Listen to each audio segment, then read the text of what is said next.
discórdias, dissensões, facções. Ora, as obras da carne são conhecidas e são prostituição, impureza, lascívia, idolatria, feitiçarias, inimizades, porfias, ciúmes, iras, discórdias, dissensões, facções. Gálatas 5, versículo 19 e 20. 18 de julho. Oro para que Deus esteja abrindo os seus olhos para ver as obras da carne de uma nova perspectiva. Isso é claramente muito importante. Caso contrário, o Espírito Santo não teria incluído essa lista no Novo Testamento. Cada palavra escolhida pelo Espírito Santo para descrever as obras da carne é penetrante e poderosa. Não há espaço para mal-entendidos. O Espírito de Deus quer que sejamos capazes de identificar as obras da carne para sermos capazes de proibir as suas atividades em nossa vida. Discórdia. Ao continuar listando as obras da carne, Paulo passa ao tema da discórdia. A palavra discórdia provém da palavra grega eritheia. É muito semelhante à palavra eris, traduzida na versão King James como discórdias e discutida na pedra preciosa de ontem. A palavra eritheia descreve uma ambição egoísta, mais preocupada com a própria pessoa e o cumprimento dos seus desejos, anseios e prazeres do que com satisfazer as mesmas necessidades dos outros. Quando eritheia está operando na vida de alguém, isso significa que cuidar de si mesmo e obter o que deseja é a principal preocupação dessa pessoa. De fato, ela está tão inclinada a obter o que quer que está disposta a fazer qualquer coisa, a dizer qualquer coisa e a sacrificar qualquer norma, regra ou relacionamento para atingir os seus objetivos. É uma atitude egoísta e egocêntrica, monopolizada por seus próprios desejos e ambições. Está tão voltada para si mesma que está cega para os desejos ou ambições das outras pessoas. Quando alguém tem essa atitude, certamente ferirá e ofenderá as pessoas. Isso me faz pensar em um pastor que conheço na antiga União Soviética.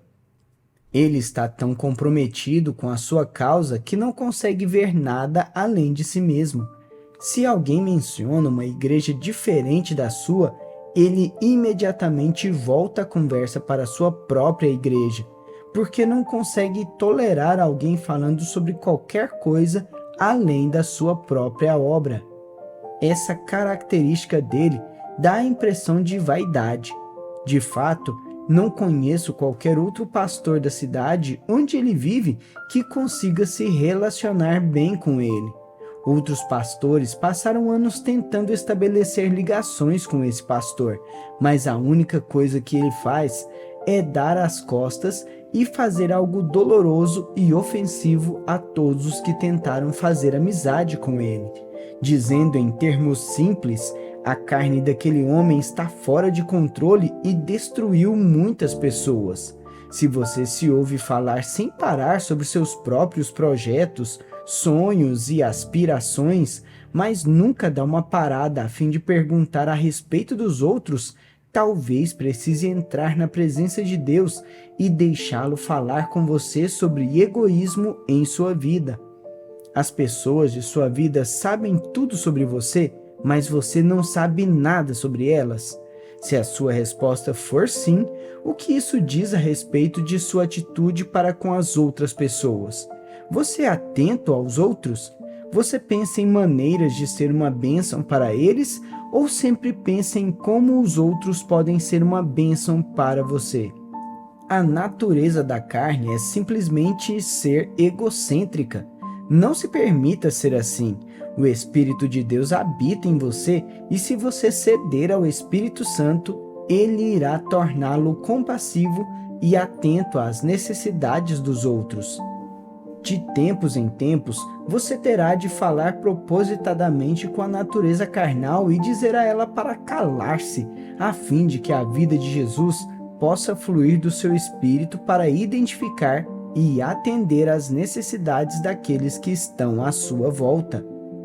Dissensões. A palavra dissensões é derivada do grego dikostásia, composta pelas palavras dica e stasis. Dica significa afastado, como em uma separação, e stasis significa levantar-se ou rebelar-se. Quando unidas, formando uma só palavra, seu significado é se destacar, como alguém que se rebela e se afasta de alguém a quem deveria ter sido leal. Assim, a palavra dissensão dá a impressão de deslealdade.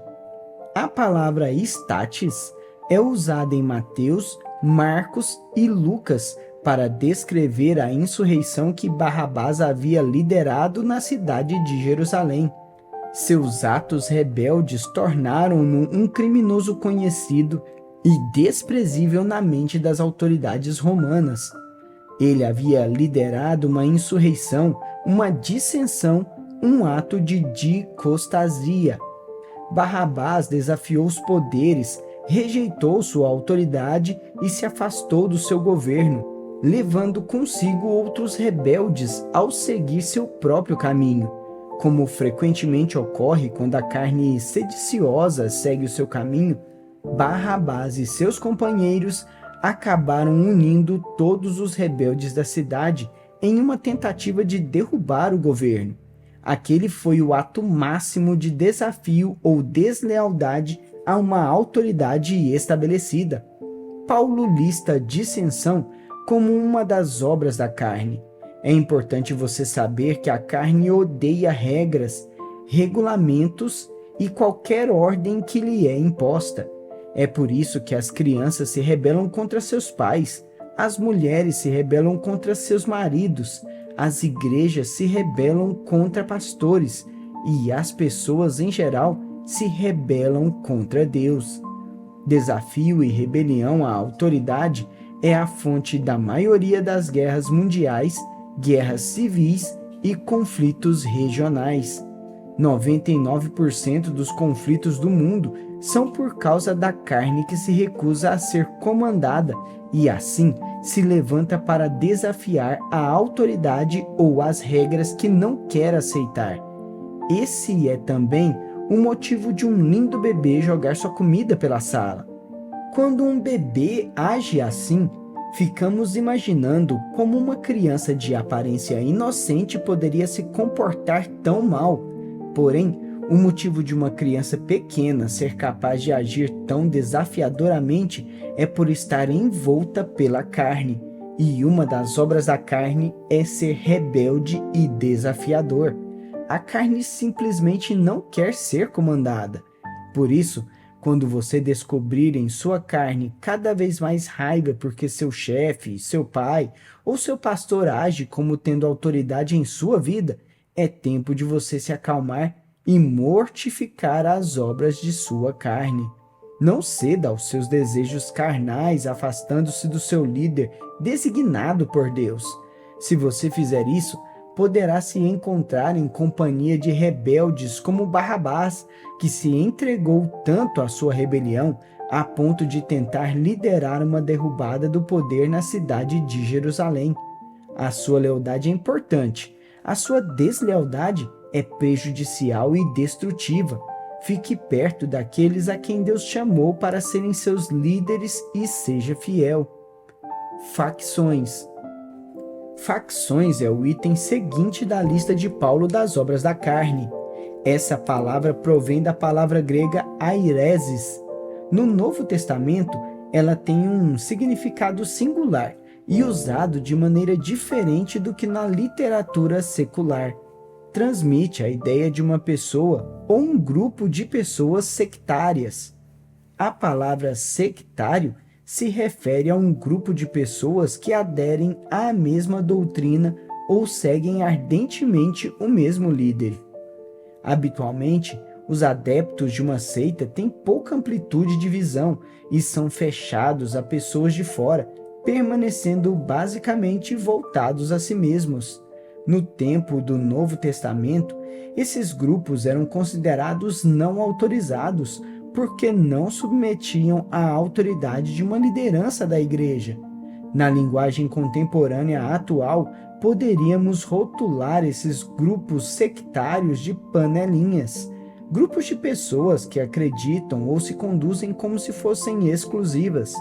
Frequentemente, tais grupos atuam em segredo para manter seus negócios, associações, contatos e interações desconhecidos dos outros.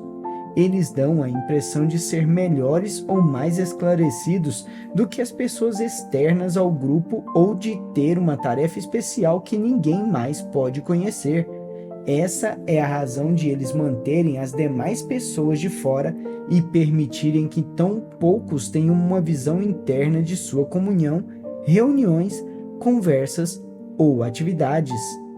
Embora possa descrever diferentes escolas de pensamento, ramificações ou subdivisões de um movimento, a palavra aireses sugere basicamente uma divisão, uma facção ou, como observado, um grupo não autorizado. Em função de esse tipo de grupo ser considerado tão perturbador para a igreja primitiva, e por não estar sob a cobertura espiritual de uma liderança de igreja, o apóstolo Paulo o considerou herético, o que, nesse sentido, significava causador de divisão. Os adeptos costumavam seguir um líder que não era o pastor, mas agia como se tivesse autoridade espiritual, mesmo que a liderança da igreja nunca lhe tivesse conferido tal autoridade. Esse líder costumava exigir o máximo compromisso dos membros do grupo, chegando a impor que o comprometimento de seus seguidores com ele e com o grupo fosse maior do que seu compromisso com o corpo geral da igreja. Sejamos realistas. A carne prospera em enganar-se achando que é melhor, mais espiritual ou mais esclarecida do que qualquer outra pessoa. Adora ser presunçosa, orgulhosa e arrogante. Gosta de ter um conceito excessivamente elevado de si mesma.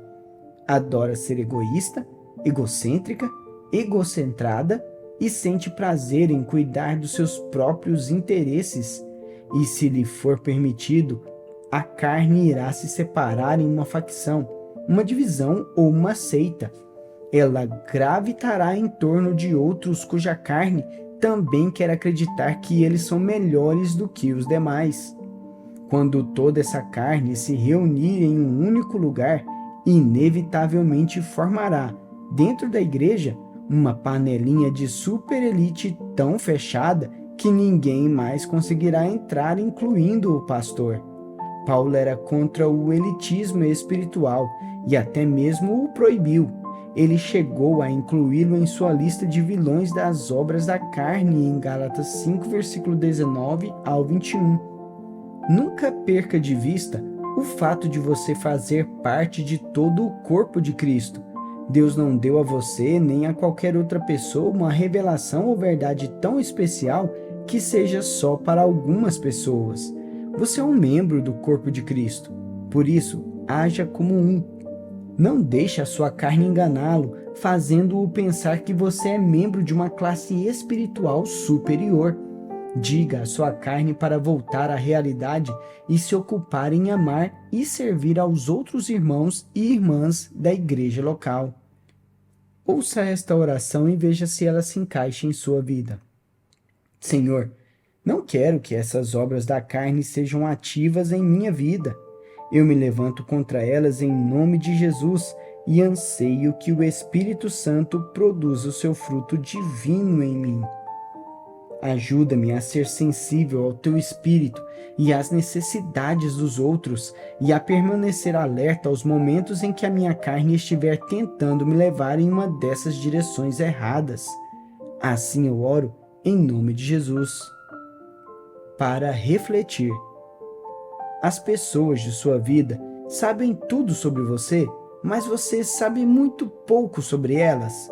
Se a sua resposta é sim, o que isso lhe diz a respeito de sua atitude para com os outros? Você dedica bastante tempo a pensar em como você pode ser uma bênção para eles ou sempre pensa em como eles podem ser uma bênção para você? Considere novamente o fato que a carne odeia ser comandada e que ela se levanta para desafiar a figura de autoridade ou as regras que ela não quer aceitar. Você é capaz de pensar em alguma área de sua vida em que a sua carne está se rebelando neste momento contra autoridades ou regras designadas por Deus? Você já permitiu que a sua carne o enganasse, fazendo com que você pensasse que é um membro de uma classe espiritual superior? Você já viu um grupo agir assim em sua igreja? Em caso afirmativo, de que maneira isso o afetou?